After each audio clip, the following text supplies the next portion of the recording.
शिवसेना आमदार मनीषा कायंदे आपल्यासोबत आहेत. आपण त्यांच्याशी या ठिकाणी बातचीत करणार आहोत. कुणाल कामरा याचं जे वक्तव्य आहे त्याच्यावरून सध्या राज्यामध्ये वातावरण तापताना पाहायला मिळत आहे. अधिवेशनाच्या सुरुवातीपासून विविध टप्पे या पाहायला मिळत आहेत. सुरुवातीला छत्रपती संभाजी महाराजांचा मुद्दा होता, त्याच्यानंतर आता असा आहे. नेमकं कुठे चाललंय अधिवेशन?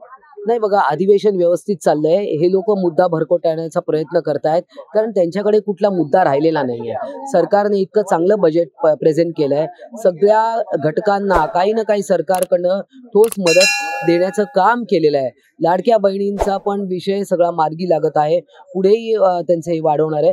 परंतु काही लोकांना हे पावत नाहीये आणि म्हणून संविधानाचं पुस्तक घेऊन काही लोकांना जोकर असलेल्या लोकांना पाठवतात आणि काहीतरी बोलायला लावतात आणि स्वतःचं राजकारण त्याच्यामध्ये करून मुख्य मुद्दा त्यांच्या जे अडचणी आता समोर दिसत आहेत त्याला भरकटवण्यासाठी हे सगळं चालू आहे. तुमचे विरोधक असलेल्या ठाकरे गटाकडून याचं समर्थन होताना पाहिलं. हो बरोबर आहे, कारण कार्यकर्ते आता टीका करायला तयार नाहीये शिंदेंवर आणि त्याच्यामुळे हा असा भामटा तयार केला आहे. तुम्ही सुद्धा शिवसैनिक आहात, शिवसेनेमध्ये होता, शिवसेना उद्धव बाळासाहेब ठाकरे पक्षात होतात.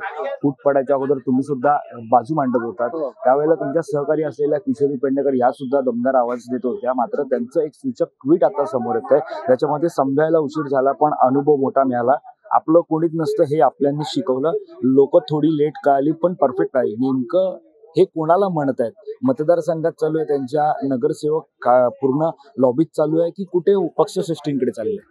आता याच्यातनं बरेच अर्थ निघतात, कारण आता त्या पक्षात एकट्या पडल्या असं दिसतंय.